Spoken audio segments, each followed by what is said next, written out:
बिस्मिल्लाहिर्रहमानिर्रहीम। अस्सलामुअलैकुम वरहमतुल्लाहि वबरकातुह। भाई बहनों, आप कैसे हैं? अल्लाह ताला आपको दुनिया और आखिरत की तमाम तर नेमतों से नवाजे, आमीन। अपने चैनल ऐनुल यकीन पर आपको खुशामदीद कहता हूँ। भाई बहनों, आज आपको अल्लाह ताला पर यकीन की ताकत पर एक हकायत सुनाने जा रहा हूँ। पुराने वक्तों की बात है, एक हकीम साहब थे, दीनदार और दरवेश सिफ्त। एक छोटी सी दुकान में उनका मतब था। हकीम साहब रोज़ाना मतब जाने से पहले अपनी बीवी से कहते कि आज के दिन के लिए जिन चीज़ों की ज़रूरत है वो कागज़ पर लिख कर दे दो। तो रोज़ाना बीवी घर की तमाम ज़रूरियात कागज़ पर लिख कर हकीम साहब को दे देती। हकीम साहब दुकान पर आकर सबसे पहले वो कागज़ की पर्ची खोलते और जो जो चीज़ें लिखी होती उनके आगे उनकी कीमतें लिख देते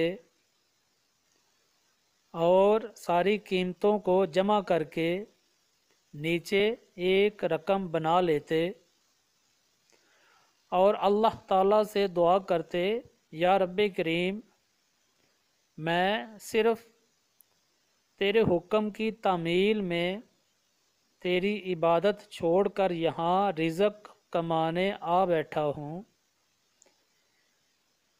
जैसे ही तू मेरी आज की ज़रूरत पूरी कर देगा तो मैं उसी वक़्त यहाँ से उठ जाऊँगा। और रोज़ाना ऐसे ही होता। कभी सुबह 9 बजे, कभी सुबह के 10 बजे हकीम साहब की मतलूबा रकम, यानी उनके घर के राशन की जो ज़रूरियात की जो रकम बनती, वो कभी 9 बजे कभी 10 बजे रकम पूरी हो जाती और हकीम साहब उसी वक़्त दुकान बंद करके घर चले जाते। एक दिन हकीम साहब ने दुकान खोल ली और घर की ज़रूरियात की चीज़ों जो चीज़ें थीं उनका हिसाब लगाने के लिए पर्ची देखी तो वो पर्ची को देखकर हैरान रह गए और थोड़े परेशान भी हुए। पर्ची पर क्या लिखा था? आटे दाल और दूसरे राशन के बाद बीवी ने लिखा था कि बेटी के जहेज़ का सामान भी लाना है। थोड़ी देर सोचने के बाद हकीम साहब ने घर के सामान की कीमतों का टोटल लगाया और रकम लिख ली और जहेज़ के सामान के सामने ये लिखा कि ये अल्लाह ताला का काम है और अल्लाह ही जाने ये काम कैसे होना है। तो इसी दौरान एक दो मरीज़ आए। हकीम साहब ने उन्हें चेक करके दवाई दी। कुछ देर बाद एक बड़ी सी कार उनके मतब के सामने आकर रुकी, मगर हकीम साहब ने उस कार की तरफ कोई तवज्जो ना दी, क्योंकि कई कारों वाले हजरात भी हकीम साहब के पास दवाई लेने के लिए आते थे। तो जो वो कार रुकी उस कार में से एक शख्स उतरा और हकीम साहब की दुकान में आकर हकीम साहब के पास बैठ गया। हकीम साहब ने कहा, अगर आपने कोई दवाई लेनी है तो यहाँ मेरे करीब आ जाइए ताकि मैं आपको चेक कर सकूं, और अगर आपने किसी और मरीज़ की दवाई लेनी है तो मरीज़ की कैफियत बताइए ताकि आपको दवाई दे दूं। तो गाड़ी वाले साहब बोले, हकीम साहब, क्या आपने मुझे पहचाना नहीं? मैं 15-16 साल के बाद आपसे मिल रहा हूँ। चले मैं आपको कुछ बातें याद करवाता हूँ, आप मुझे पहचान जाएंगे। आपको याद होगा जब मैं पहली मर्तबा यहाँ पर आया था तो मैं खुद नहीं आया था, बल्कि अल्लाह ताला ने मुझे आपके पास भेजा था, क्योंकि अल्लाह को मुझ पर रहम आ गया था और वो मेरा घर आबाद करना चाहता था। हकीम साहब, मैं अपनी गाड़ी पर आपकी दुकान के सामने से गुज़र रहा था कि मेरी गाड़ी पंचर हो गई। ड्राइवर ने टायर को खोला और पंचर लगवाने के लिए चला गया। मैं अपनी गाड़ी के पास ही खड़ा था तो आपने मुझे देखा कि मैं गर्मी में गाड़ी के पास खड़ा था। आप मेरे पास आए और मुझे कहा कि मेरी दुकान में पंखा लगा हुआ है और बैठने के लिए कुर्सी भी है, आप दुकान में आ जाइए और कुर्सी पर पंखे के नीचे बैठ जाइए। ड्राइवर तो पंक्चर लगवाने के लिए कहीं दूर चला गया है। तो मैं हकीम साहब के साथ उनकी दुकान में आकर बैठ गया। उसी दौरान एक छोटी सी बच्ची आकर आपके पास खड़ी हो गई और बार बार कहने लगी कि बाबा, मुझे बहुत भूख लगी है, और आप उसे कह रहे थे कि थोड़ा सब्र करो, अभी चलते हैं। मेरे दिल में ख्याल आया कि मैं आपकी दुकान में इतनी देर से बैठा हूँ, मुझे आपसे कोई दवाई खरीद लेनी चाहिए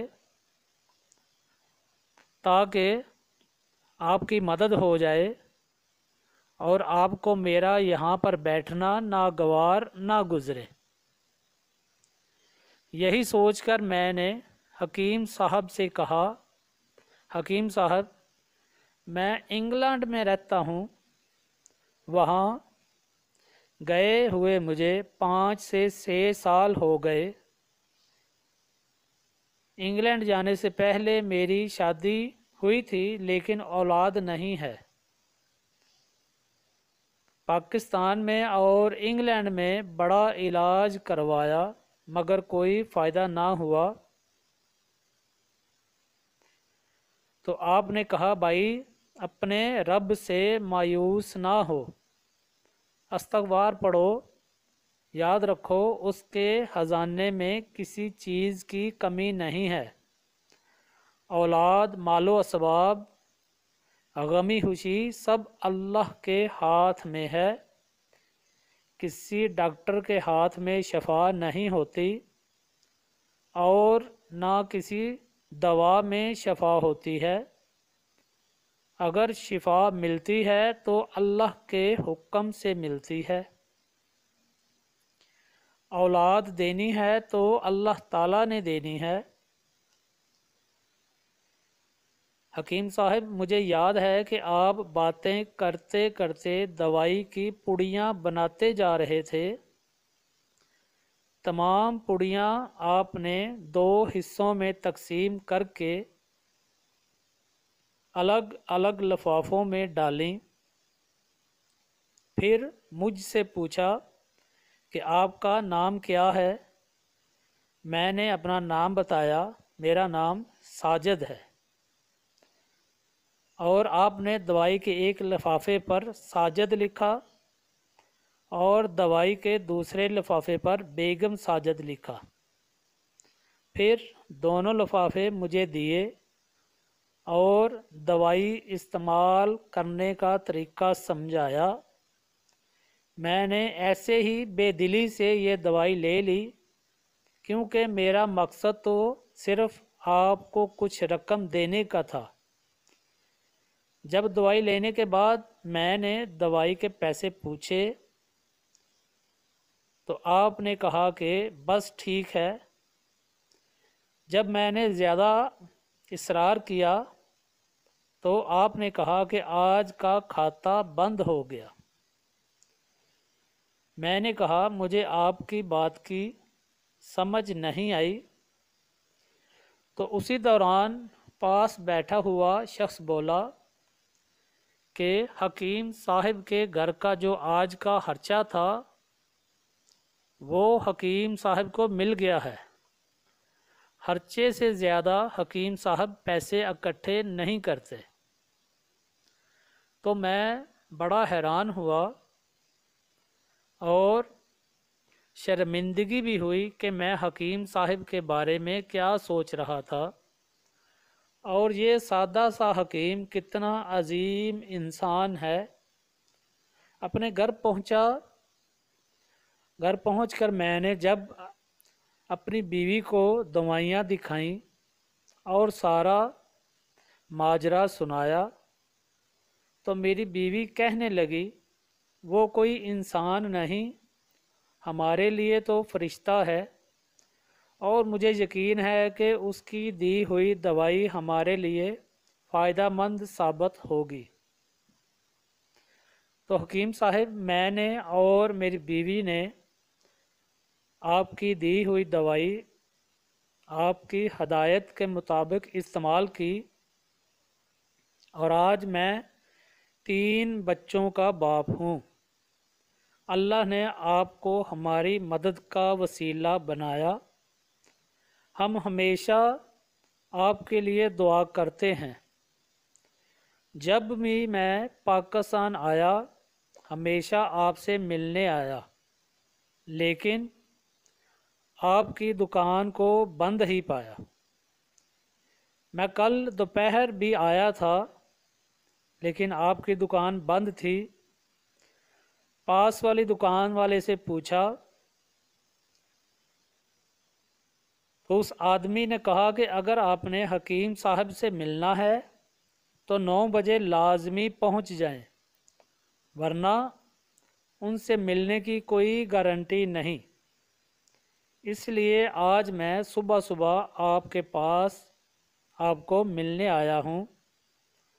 15 साल पहले आपसे आपके मतब से मैंने जो आपकी बेटी देखी थी तो मैंने आपको बताया था कि आपकी बेटी देखकर मुझे अपनी बांजी याद आ रही है।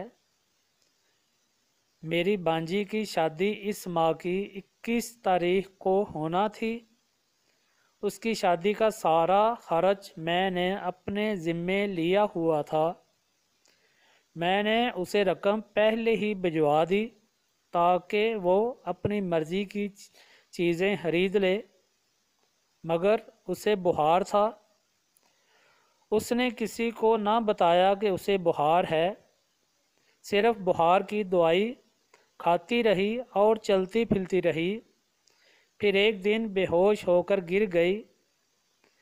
जब उसे अस्पताल ले गए तो पता चला कि उसे गर्दन तोड़ बुखार है और वो उसी हालत में फौत हो गई।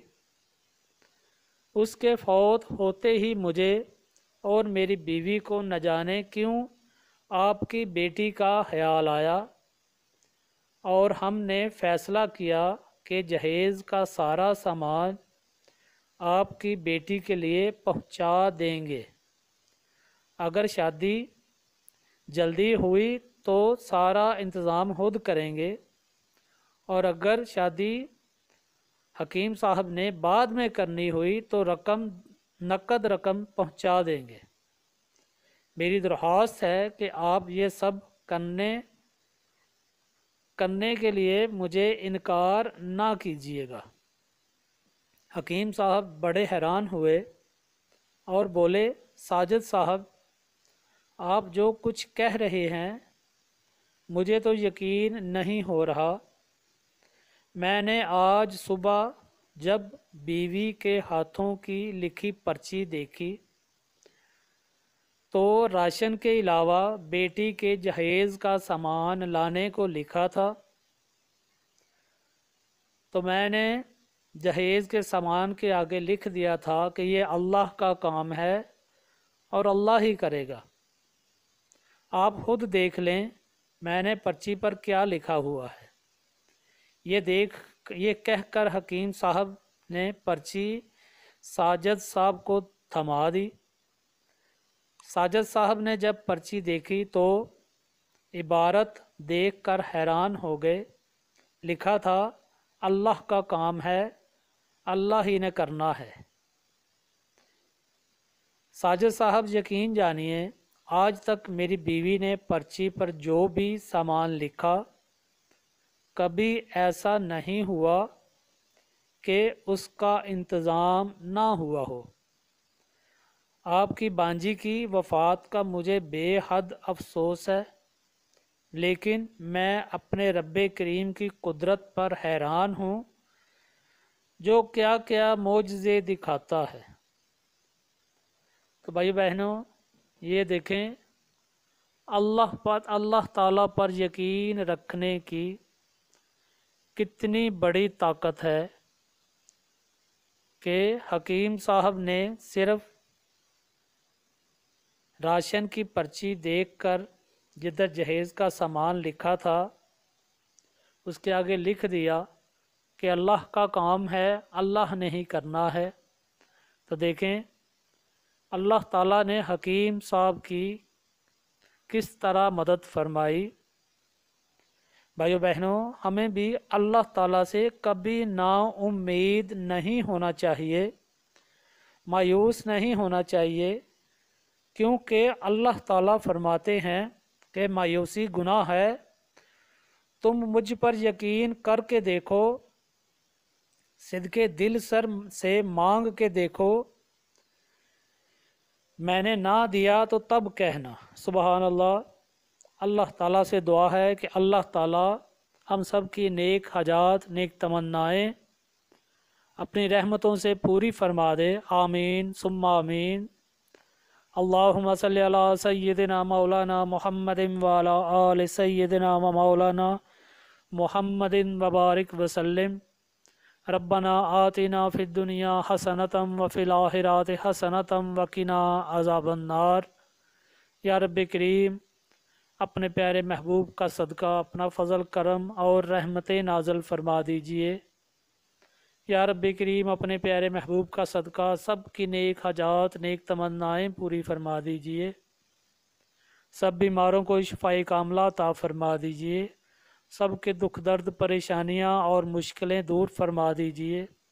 یا رب کریم، بے روزگاروں کو اچھا روزگار عطا فرما دیجئے۔ جن کے روزگار ہیں ان کے روزگار میں ترقی اور برکت عطا فرما دیجئے۔ یا رب کریم، بے اولادوں کو نیک اور صالح اولاد عطا فرما دیجئے۔